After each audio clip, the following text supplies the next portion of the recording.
এই ভিডিওতে দেখবো হচ্ছে আমরা কীভাবে হচ্ছে গিফট কার্ড অ্যাড করতে পারি। গিফট কার্ড অ্যাড করার জন্য যে জিনিসটা করবো সেটা হচ্ছে গিফট কার্ড লিস্টে চলে যাব। ক্লিক করার পরে দেখেন এখানে চাইলে হচ্ছে আমি হচ্ছে একটা কার্ড জেনারেট করে দিতে পারি। এখানে হচ্ছে আমার কাস্টমারকে হচ্ছে একটা অ্যামাউন্ট সে চাইলে রিসার্চ করে এখানে সে চাইলে হচ্ছে আমার এখান থেকে আমার স্টোর থেকে পণ্য পারচেস করতে পারে। সো সেই কাজটা কীভাবে করবেন সেটার জন্য হচ্ছে অ্যাড গিফট কার্ডে ক্লিক করবেন। ক্লিক করার পরে কার্ড নং আপনি এখান থেকে জেনারেটে ক্লিক করবেন, একটা কার্ড নং জেনারেট হবে র্যান্ডমভাবে। সো অ্যামাউন্ট কত টাকা এখন হচ্ছে সে রিসার্চ করতে চাইতেছে সেটা আমি দিলাম। তারপর হচ্ছে আমি যদি চাই যে আমার ইউজার লিস্টে যারা আছে তাদেরকে দিব শুধু, অথবা যদি চাই যে না আমি কাস্টমারদেরকে দিব, ধরেন হচ্ছে শুভ কর্মকারকে দিব, অলরেডি ক্রিয়েট করা আছে তার জন্য, অথবা হচ্ছে আমি অন্য কোনো একটা আমাকে ক্রিয়েট করলাম ASS তাকে আমি ক্রিয়েট করে দিচ্ছি এবং এটা এক্সপায়ারি ডেট কতদিন হবে সেটা এখানে দিয়ে দিলাম। তারপর হচ্ছে একটা সাবমিট করবো। সাবমিট করার পরে দেখবেন এটা হচ্ছে ক্রিয়েট হয়ে যাবে।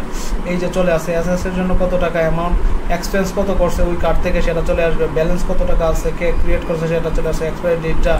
তারপরে চাইলে আমি এটা চাইলে এখান থেকে ভিউ থেকে দেখতে পারি। দেখেন এই যে কার্ডের হচ্ছে একটা আপনার সংখ্যা চলে আসছে, কার নামে করা হয়েছে, ভ্যালিডিটি এখানে চলে আসছে। তারপরে হচ্ছে আপনার দেখেন কত টাকা অ্যামাউন্ট আছে সেটা দেখা হচ্ছে প্রিন্ট করতে পারবেন।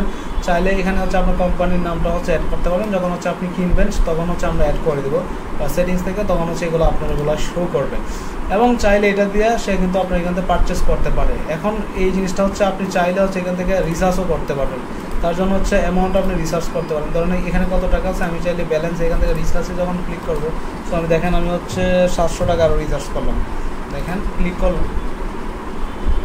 করার সাথে সাথে দেখেন 700 টাকা আরও অ্যাড হয়েছে। সেই হচ্ছে বিষয়। এটা চাইলে হচ্ছে এডিট ডিলিট দুইটাই আমি করতে পারবো। চাইলে এখানে হচ্ছে আবার কুপন কোডটাও আমি দেখতে পারবো। কুপন কোড লিস্টে ক্লিক করবো, এখানে চাইলে হচ্ছে কুপন অ্যাড করতে পারি। কুপন কোডে এখান থেকে জেনারেট করলাম একটা, তারপরে পার্সেন্টেজে দিব না ফিক্স অ্যামাউন্ট, আমি পার্সেন্টেজে দিব। এখন হচ্ছে কত অ্যামাউন্ট দেবো, আমি 10 দিলাম পার্সেন্টেজ। তারপর কোয়ান্টিটি কত, 20টা। এখন এটা কুপন কোডটা ভ্যালিডিটি কত থাকবে সেটা আপনি একটা তারিখ দিয়ে দেবেন, সাবমিট করবেন। ওই কুপন কোডটা দেখবেন এখানে জেনারেট হয়ে যাবে। এই যে পার্সেন্টেজ, তারপর হচ্ছে 20টা, তারপর হচ্ছে ডেটটা, তারপর হচ্ছে ডেমোকে ক্রিয়েট করছে। একসঙ্গে থেকে এডিট ডিলিট করতে পারবেন।